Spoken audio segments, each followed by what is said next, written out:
Good morning. Good afternoon. Good evening. Welcome to being here from wherever you are on our Amazing. lovely, amazing Planet. We finish Here? each other's sentences. Yes. I'm Ariel. And I'm Shia. Now, the tough part of this podcast is done. The launch. Okay. All right. Now what? Boldness isn't arrogance. How can you say such a thing? That's arrogant of you.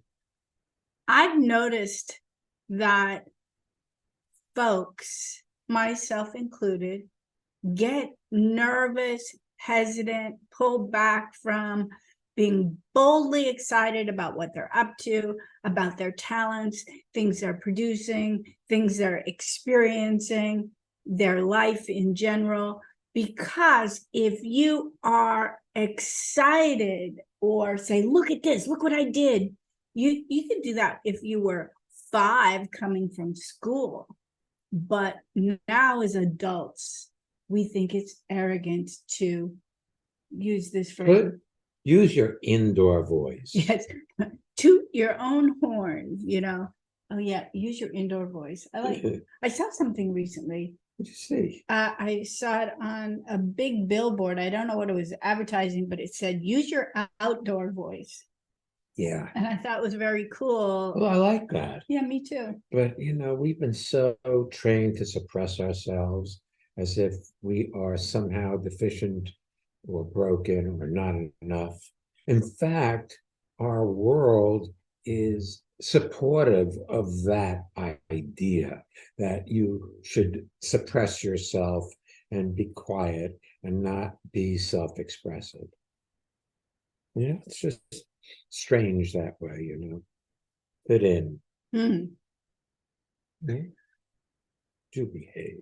I notice on this topic, as Shia was speaking, I started to think, not because what he had to say had no value, but the topic of being boldly me can drive me right into the thought process. However, the moment I noticed it, I'm back and I can bring my attention, no effort required, to listening to what he had to say as though that is my life in this moment. Not to see what I can get from it, not to agree or disagree, but to engage in my life fully. What if there's absolutely nothing wrong with you? What if you are a God's gift to humanity? What if you have excellence as a possibility, and now all there is to do is express it? In our description, it said, have you noticed yet? You are brilliant. This is a bold yet true statement. However, I think a lot of people haven't noticed that their brilliance from time to time is devoted to the idea that they suck. Well, we did a podcast earlier today. It was recorded earlier today. That you will have heard last week if you're listening to these in sequence. And it was about ego, which is a computer term for garbage in, garbage out.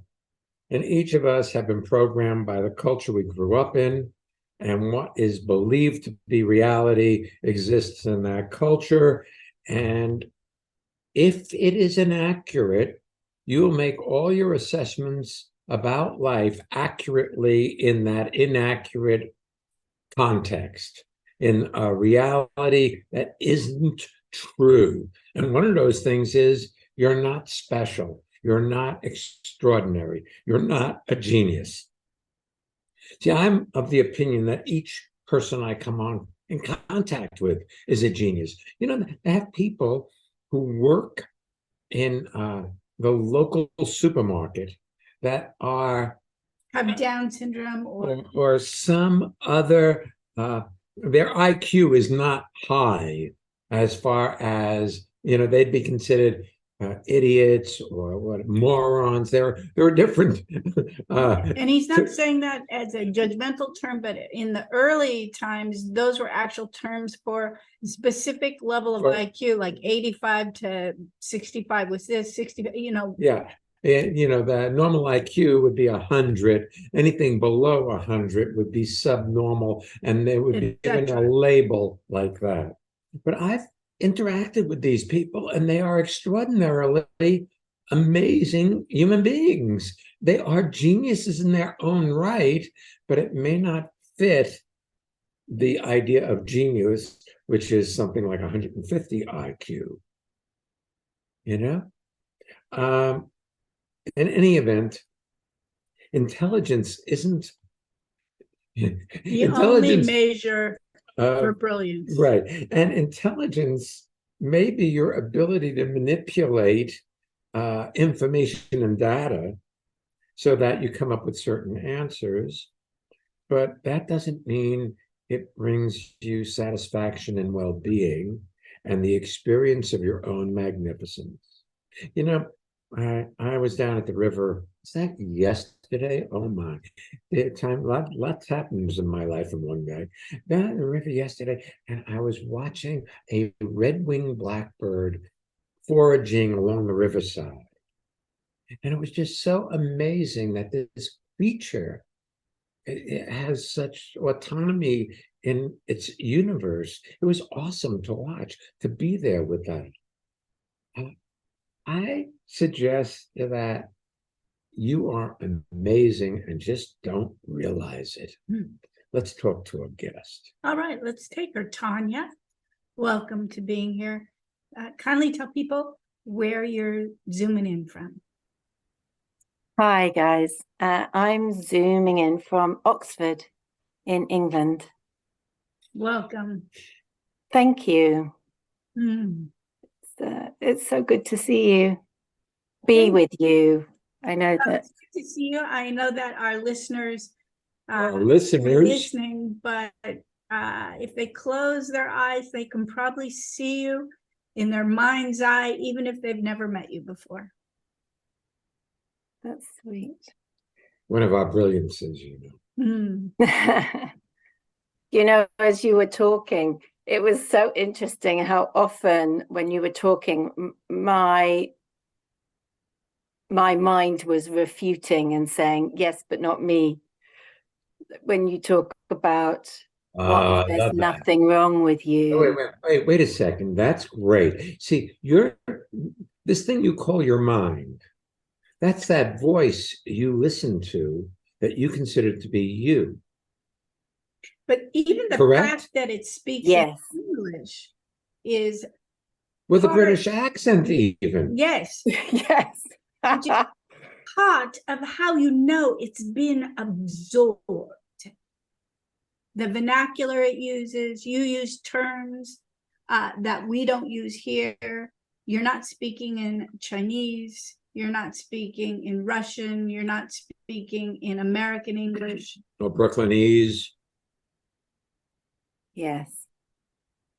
Yeah. It's a compilation. What if that, they got this stuff. They call it artificial intelligence, Amazing that people have developed stuff like this that can actually think for itself. What if this conversation you listen to is artificial intelligence that's been programmed by the culture you grew up in, that came through your parents, through their parents, going back in time, through its own survival in what it had to do to survive. And that conversation you've been listening to since you're, say, 2 years old, when you learn the language that you speak. So you've associated that conversation with you as though it's you generating it. But what if it's all automatic? What if it takes the circumstances that are going on in your environment into consideration and speaks to you about them. Oh, that project you were on, you didn't do that very well. You could have done it better. Yeah. Well, hey, Tanya, my experience of you is you are brilliant. That's my experience of you. And I remember when I first met you in London. Now, maybe I'm mistaken, but I think you came to a church that we were doing a lecture at. And that was one of the first times I met you. But I think I met you 1 week before that or something like that in a hotel. Or an alternatives or something. Something. Yeah, that's right. In fact, it was 2 days running. That's right. The first day you were in the hotel, and then Yes. the second day I came back and you were in the church. Yes. See, so look, there have been thousands and thousands and thousands of people that I've met, because that was quite a few years ago now. Yeah, probably about 10 years ago. A good 10 years, maybe even a little more. In any way, time goes quickly, but of all the people I've ever met in those 10 years, I remember you. So you cannot convince me of the fact you're ordinary. You're not extraordinary. See, because I saw this extraordinary woman, and I still do. It's very funny because that second day in the church, I remember at the end of the session, you said something like transformation has happened here.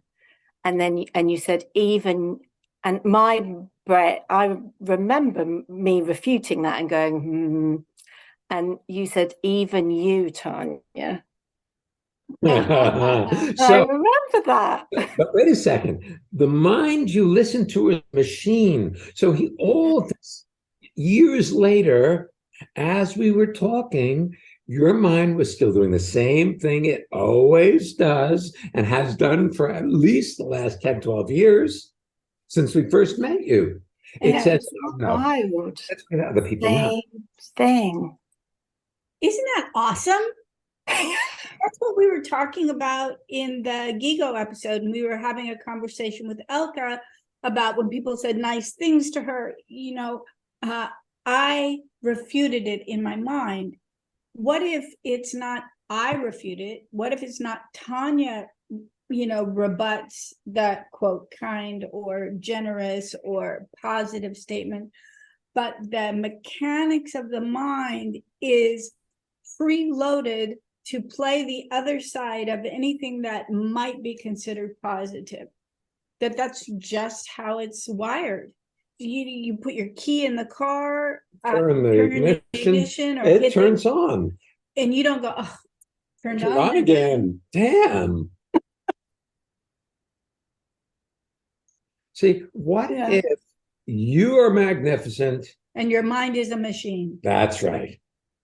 And it's that simple. And the magnificent you is designed to carry around that machine. Yeah.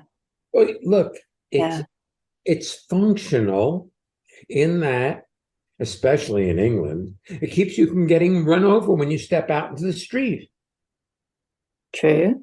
It tells you to look to your right. Yes? Or is it the left? Wait. Here I would look to my left. So there tells you to look to your right. Right. Yes, right. Sorry. Yeah.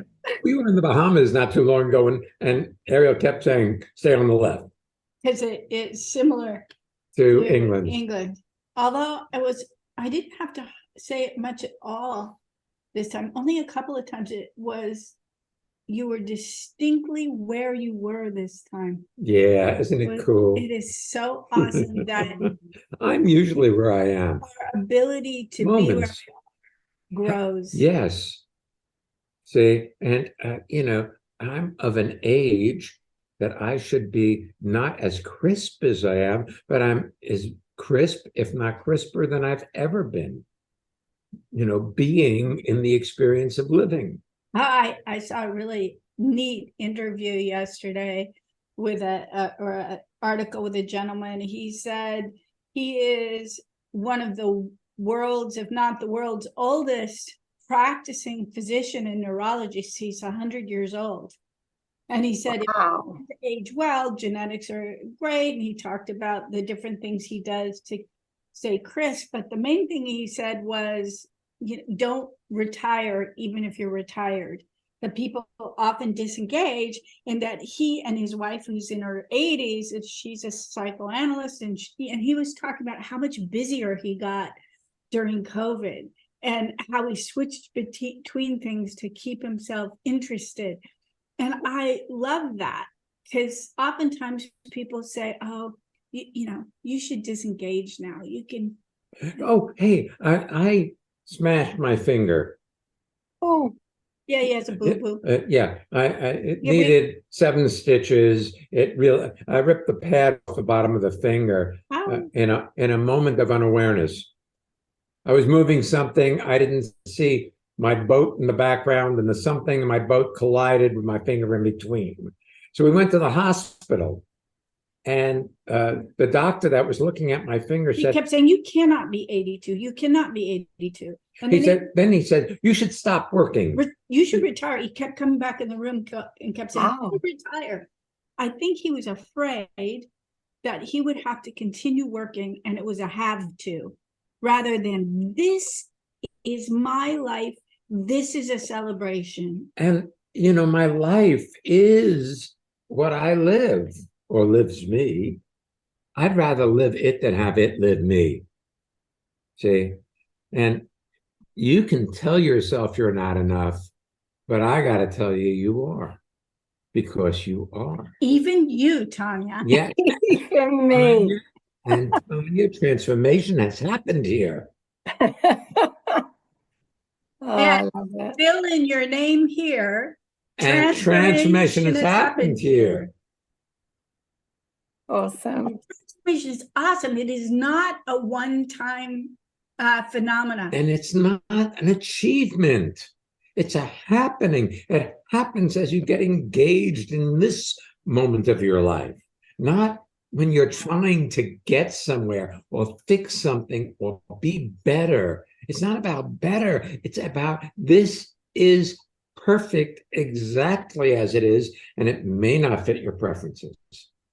Because your preferences are agendas that have been set in place eons ago, maybe centuries ago, I don't know. Yeah. And my preference is progress. Which Progress. But they don't exclude each other. Progress, to say it your way, progress transformation, because it is in the change category. Transformation includes progress because it includes all of the changes that go on in our life. When you're here, you're naturally progressing. Our hair is progressing to get longer. The day is progressing to get later. I mean, it always happens. It's a time-oriented thing. Transformation is instantaneous. That's amazing. Well, it takes one to know it. Thank you, guys. Yeah, thank you. And thank you for being generous with your internal conversation, the story of how we met with listeners. There's something so generous about that, and we really appreciate it. And we appreciate you. Oh, I love you guys. Felt that? It's mutual. Yes, ma'am. Thanks for being here. Thank you.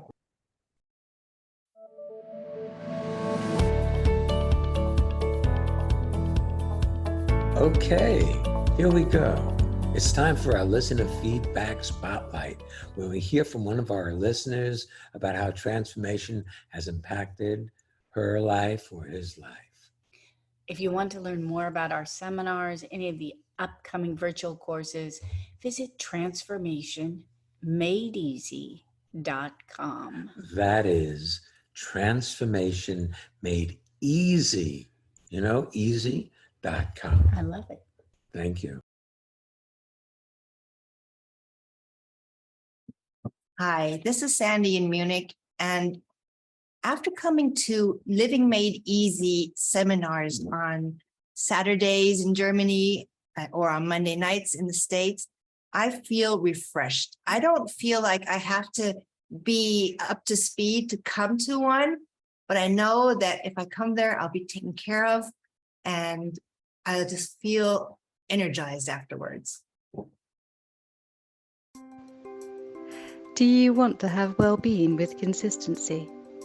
Connect with people all over the world from the comfort of your own home at Ariel and Shire's lively interactive Living Made Easy virtual seminars. Join any of their 2-hour online events or take a deep dive into the magic of being you at a virtual weekend seminar. Come on, let's connect. Find out more and register at transformationmadeeasy.com.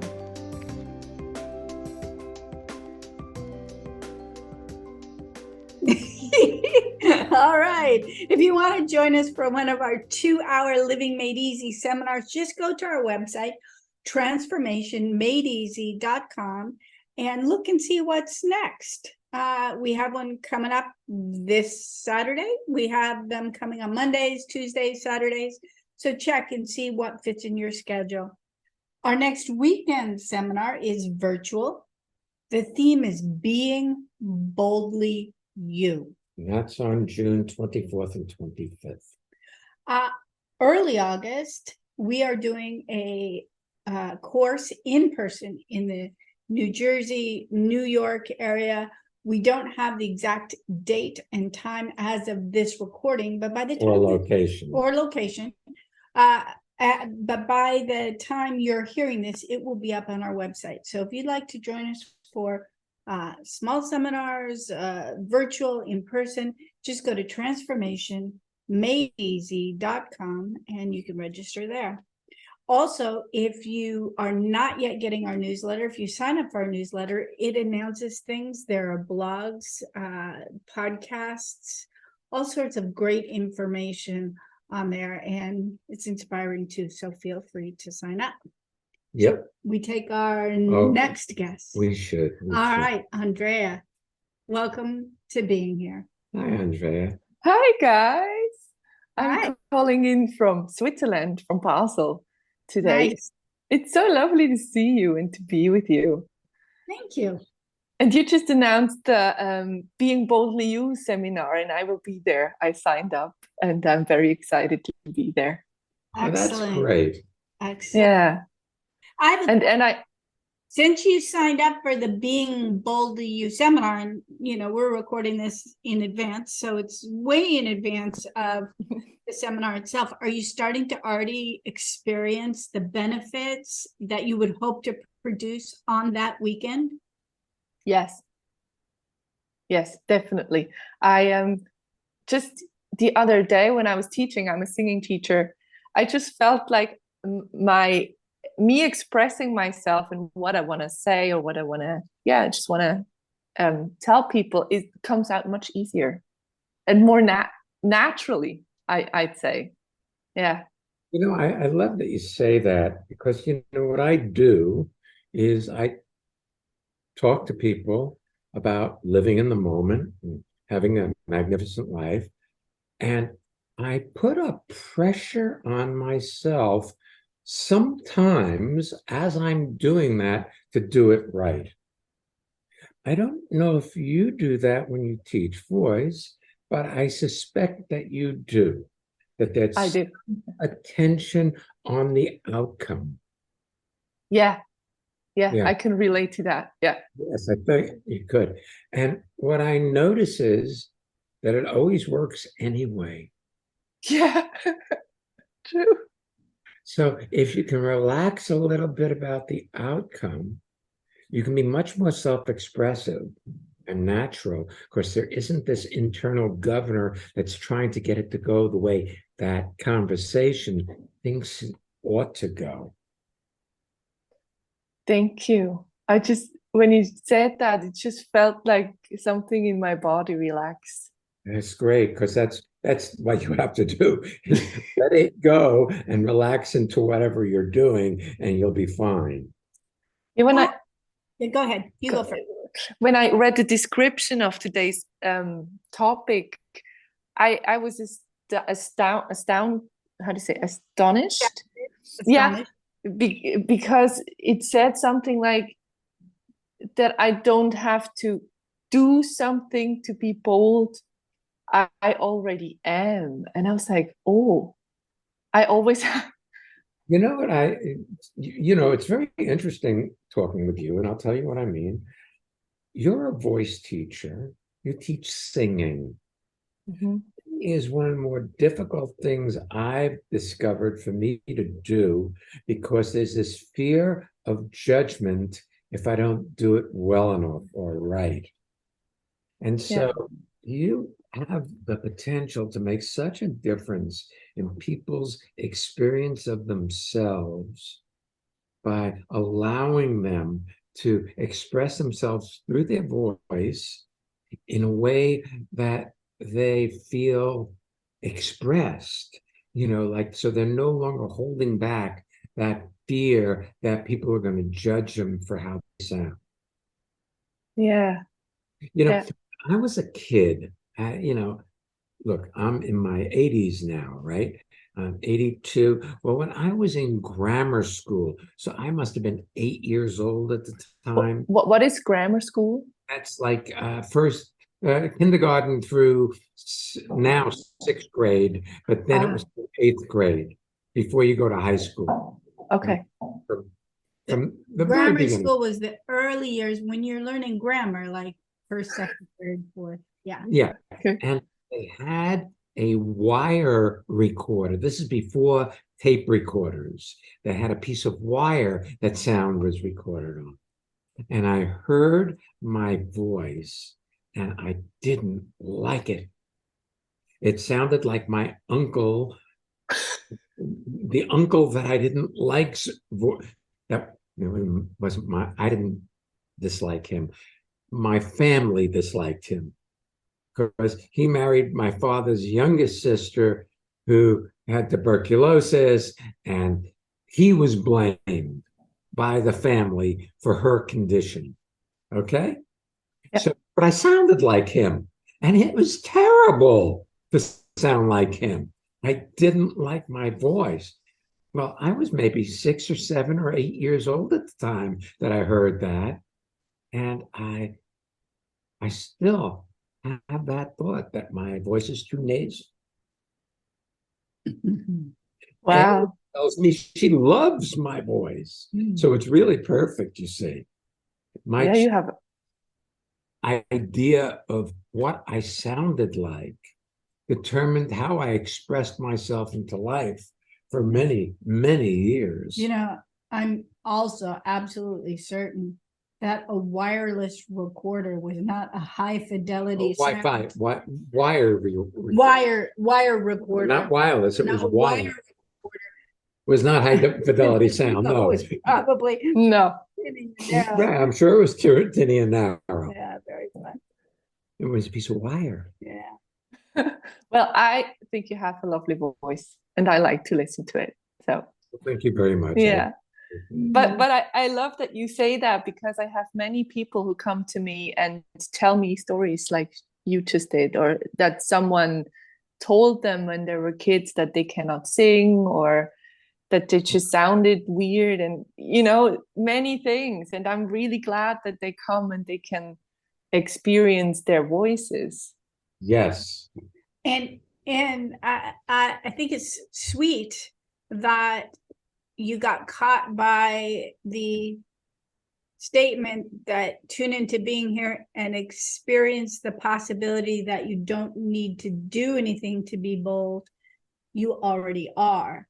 The moment somebody is standing in front of you and they're about to produce a sound, that's already bold. They don't have to boldly sing. There's not anything extra they need to produce. We're bold every day, simply putting our feet on the floor and moving into whatever the day. Cooking breakfast. That's bold. I boldly cook He breakfast. does. He made me breakfast today.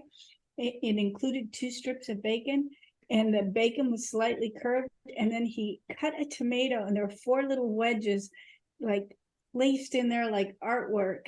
It was just, yes, it was not only yummy, it was beautiful. The way you described it, I just saw a piece of art. Sweet. Yeah, it's edible art. Even better. That's the best art. You can appreciate it, and then it's gone. You know, I'm recalling something about you now, that it wasn't that long ago you had COVID as well, you know, because a lot of people have gotten that coronavirus More than once. Yeah. And another version of being boldly you was allowing yourself to recognize when you needed sleep and allowing for it, as opposed to pushing past it because you needed to do more, be better, be different. And I've often seen over the past several years, as people have fallen ill, what a bold choice it has been to allow themselves the grace to heal, as opposed to trying to be what they think they should be when they're not. I like that. I like that. And I'm actually very grateful I caught COVID, because I found a doctor through that actually found some things. My health wasn't at the best before I caught COVID, and it felt like COVID just put it over the edge, so to speak. And my doctor did some blood work, and just saw different things than the doctors I had before. And she suggested that I get iron, like in my veins, not as infusions. Thank you. And that made a huge difference. It just made a huge difference, and I'm so glad. Yeah. Are you gardening these days? I am. I just was in the garden. How did I guess that? You can see it on her nails. I saw it in your fingers. She's been Yes. Yep. My fingernails are a bit dirty. That's when I just put fennel seeds in the soil. Nice. And do you say zucchini or zucchini seeds as well? And yesterday I planted kohlrabies. All right. Yeah. I admire your passion for gardening. It is one that I share, as in I'm not generally moved to go out and plant vegetables. However, I admire people who do, and I love seeing them grow. And I love how you share that passion with everybody, because I feel like I get to share it and I don't have to do it myself. Well, you know, I was a farmer for a number of years, and I grew a lot of vegetables. And I even sold vegetables, organic vegetables, in Washington, D.C. when I was living on a farm in Virginia. Wow. But I'm not driven to do it anymore. Well, we'd have to cut down one of our trees. We did some last year, but the challenge was you know, all of the time, the effort, the output, the deer came and ate a lot of the stuff. And then you could go down and There are farmers. Local farm stand, and for $2.50 you could purchase what we spent the entire season growing. Get it? Yeah.